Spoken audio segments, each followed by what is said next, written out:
네, 오랜만에 정론관에 섭니다.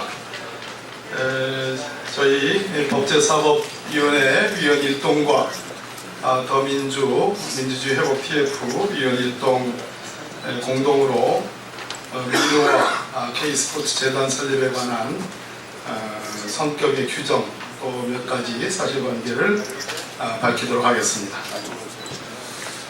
권력형 비리 아니고서는 설명되지 않는 미르와 K스포츠 재단 설립입니다. 더불어민주당 법제사법위원회 민주주의 회복 TF는 지금까지 드러난 사실만으로도 미르 K스포츠 재단 설립이 권력형 비리의 성격을 벗어날 수 없다고 판단합니다. 삼성그룹, 현대자동차, LG, SK 등 재벌 대기업들은 이미 1984년 전두환이 주도한 이래재단의 기금 모금을 경험한 바 있습니다. 소위 50비리 청문회가 열렸고 일부 기업 총수는 기금 모금의 강제성에 대해 증언한 바 있습니다. 검찰 또한 1985년과 1986년 기금 모금이 강제성을 띈 것으로 보고 다수 관계자를 철저히 조사하기도 했습니다. 장세동은 이래재단 영빈관 건립과 관련해 건설부에 압력을 행사하는 등 직권남용 혐의로 1심에서 징역 10월의 실형을 선고받은 바 있습니다. 또 50특위는 김인배 이래재단 사무처장을 이래재단 기부금 횡령 혐의로 고발한 바 있습니다.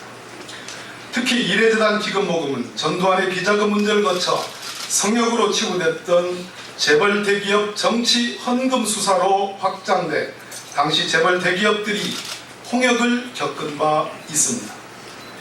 대기업은 이미 권력 배후인 특정 재단의 기업 대상 기금 모금의 위험성을 경험적으로 잘 알고 있습니다.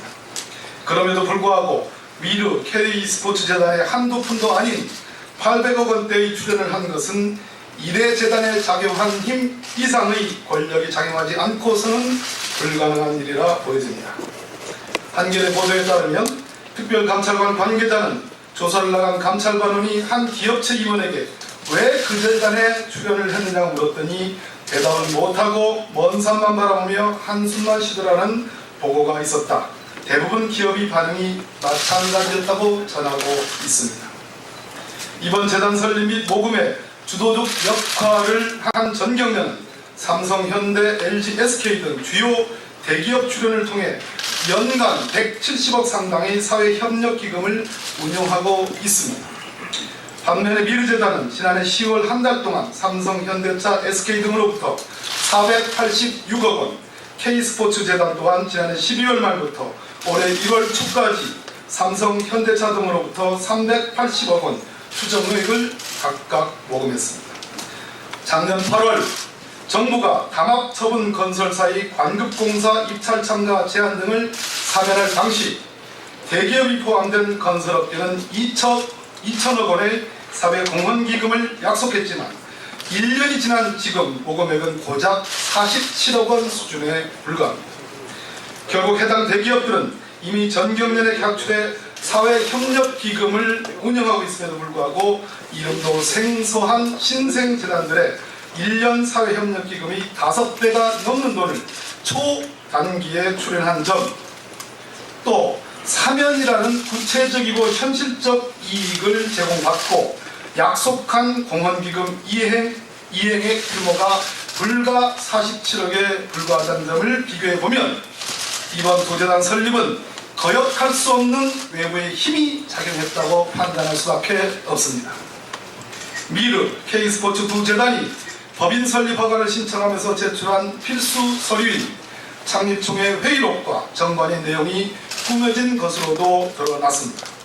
두 재단의 창립총회는 열린 적도 없을 것이라는 여러 정황이 속속 드러나고 K스포츠는 정동구 전 이사장이 이사장직 제안조차 받지 않은 상태에서 이사장직을 맡은 것으로 정관을 작성했음이 공개됐습니다.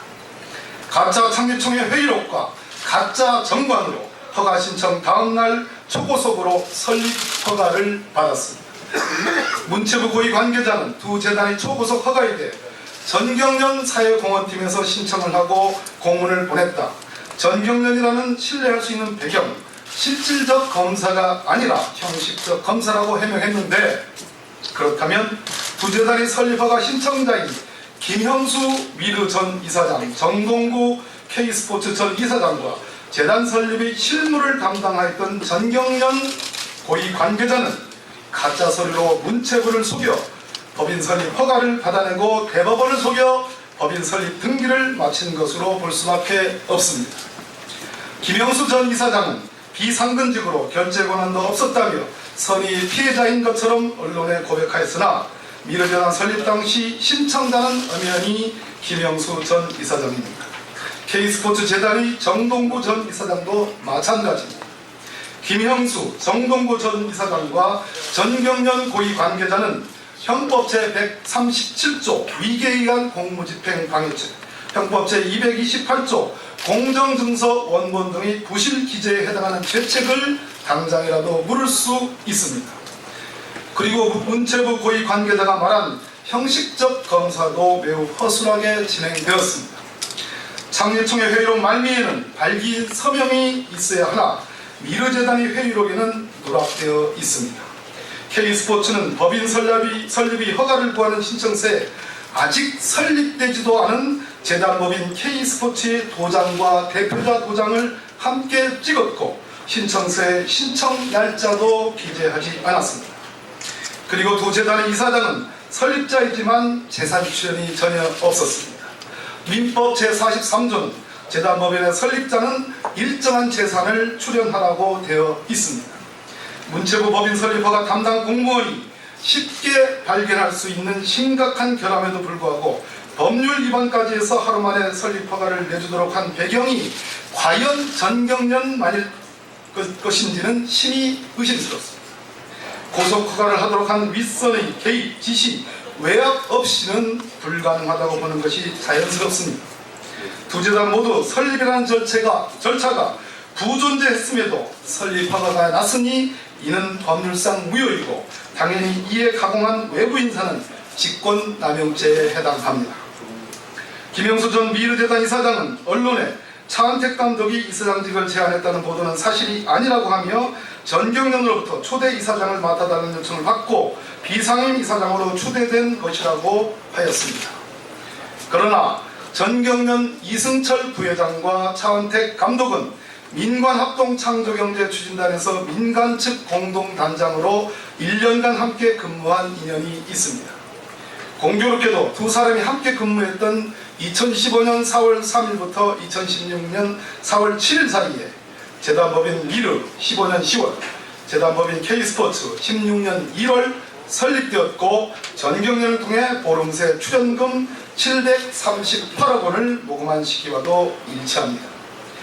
전경련이 두 재단 설립허가 신청의 실무를 담당했고 보도자료로 재단 설립을 홍보하였으며 이승철 부회장은 미르재단의 현판식에도 참석한 바 있습니다. 이승철 부회장이 모금을 주도한 실무 책임자가 아닌지 강하게 의심할 수밖에 없는 대목입니다. 전두환의 일회재단과 판박이인 재단법인 미르와 K스포츠에 관한 의혹들이 속속 제기되고 있습니다. 이 쌍둥이 재단들이 박근혜 정권 최대의 권력형 비리의 중심으로 부상하고 있습니다. 우리 더불어민주당 법제사법위원회 민주주의 회복 TF는 내일 혹은 모레 발족할 미르 K스포츠 재단 관련 원내 TF와 함께 두 재단의 설립 과정에서부터 드러난 불법 행위를 끝까지 주시하고 의혹들을 밝혀나가는 데 최선을 다할 것입니다. 2016년 9월 20일 더불어민주당 법제사법위원회 민주주의 회복 TF 1동입니다. 고맙습니다.